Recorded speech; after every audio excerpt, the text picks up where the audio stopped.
എല്ലാവർക്കും good morning. ഇന്ന് നമ്മൾ എളുപ്പത്തിൽ എങ്ങനെ ചപ്പാത്തി ഉണ്ടാക്കാനാണ്. കുറച്ച് ചപ്പാത്തി മാവ് നമ്മൾ എടുത്തിട്ടുണ്ട്. അതിനകത്തോട്ട് ആവശ്യത്തിന് ഉപ്പിടണം. ആവശ്യത്തിന് ഉപ്പിട്ട് അതിന് ശേഷം നമ്മൾ വെള്ളം ഒഴിക്കണം. നമ്മൾ വെള്ളം ഒഴിച്ച് നന്നായിട്ട് കുഴയ്ക്കണേ. നമ്മൾ ഇന്ന് ചപ്പാത്തി ഉണ്ടാക്കുന്നത് നമ്മൾ ചപ്പാത്തി മേക്കറിൽ വെച്ചാണ്. ചപ്പാത്തി മേക്കറിൽ ഒരുമാതിരിപ്പെട്ട ആർക്കും അറിയത്തില്ല, എങ്ങനെ ചപ്പാത്തി ഉണ്ടാക്കുമെന്ന് അറിയത്തില്ല. അപ്പോൾ ആദ്യം നന്നായിട്ട് കുഴച്ചില്ലേ, ഇതിപ്പോൾ ഈ ഒരു പരുവത്തിൽ കുഴച്ച് കഴിയുമ്പം നമ്മൾ കുറച്ച് ഓയിൽ ഒഴിച്ച് കൊടുക്കണേ.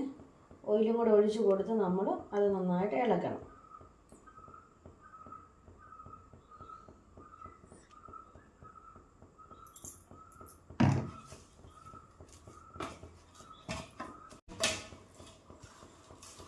അതാ എല്ലാവരുടെയും വീട്ടിൽ നെയ്യോ ഒന്നും കാണുന്നില്ല, പക്ഷെ എല്ലാവരുടെയും വീട്ടിൽ ഓയിൽ കാണും. അപ്പോൾ അതിനാണ് നമ്മൾ ഓയിൽ നമ്മൾ തേച്ച് കൊടുക്കുന്നത്. ഈ പരുവത്തിന് ഇതുണ്ട്, കയ്യിലൊട്ടാത്ത പരുവത്തിന് നന്നായിട്ട് കുഴച്ച് വെക്കണം. ഈ പരുവത്തിന് നമ്മൾ വെച്ചിട്ട് കുറച്ച് നേരം നമ്മൾ അതൊന്ന് പാകമായിട്ട് നല്ല സോഫ്റ്റായിട്ട് ഇരിക്കാൻ വേണ്ടി നമ്മൾ വെക്കണേ കേട്ടോ.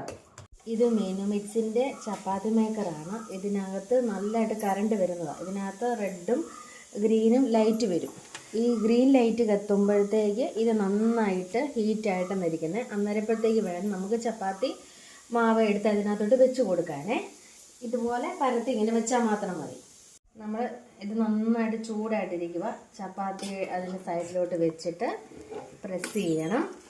പ്രസ് ചെയ്ത് കഴിയുമ്പോൾ നല്ല വട്ടത്തിന് കിട്ടും. ഇതെല്ലാം നന്നായിട്ട് ചൂടായിട്ടിരിക്കുകയാണ്. ജസ്റ്റ് ഒന്ന് സൂക്ഷിച്ച് വേണം തൊടാൻ. നല്ലതായിട്ട് ഹീറ്റായിട്ട് ഇരിക്കുമല്ലേ. ഇത് കണ്ട ചെറിയ ചെറിയ കൊമളകൾ വന്നേ. ഇത് കൊമളകൾ ഇങ്ങനെ വന്ന് കഴിയുമ്പോഴത്തേക്ക് നമുക്കിത് മറിച്ചിടണം. ഇത് മറിച്ചിട്ട് ഇതിലിങ്ങനെ മറിച്ചിട്ടിട്ട് ഇവിടെ കൊമളകൾ വന്നു ഇതങ്ങ് അടച്ച് വെക്കണം. അടച്ച് വെച്ച് കഴിയുമ്പോൾ ഒരു സെക്കൻഡ് കഴിയുമ്പോഴത്തേക്ക് ചപ്പാത്തി നമുക്ക് റെഡിയായിട്ട് നല്ല സോഫ്റ്റായിട്ട് ഇത് വരും. കണ്ടത് നല്ല സോഫ്റ്റ് ചപ്പാത്തി ആയിട്ട് നമുക്ക് കിട്ടും. കണ്ട നല്ല സോഫ്റ്റായിട്ട് ചപ്പാത്തി കണ്ടില്ലേ. എല്ലാ കൂട്ടുകാരും ഒന്ന് ട്രൈ ചെയ്ത് നോക്കണം. അത് നമുക്ക് ഇച്ചിരി പാടായിട്ട് നമുക്ക് തോന്നും. അത് കഴിയുമ്പോഴത്തേക്ക് നമുക്ക് ഒരു കുഴപ്പമില്ല. കണ്ടോ നല്ല സോഫ്റ്റ് ചപ്പാത്തി കണ്ടോ, നല്ല സോഫ്റ്റായിട്ട് നമ്മൾ 2 ദിവസം ഇരുന്നെന്ന് പറഞ്ഞാൽ യാതൊരു കുഴപ്പമില്ല.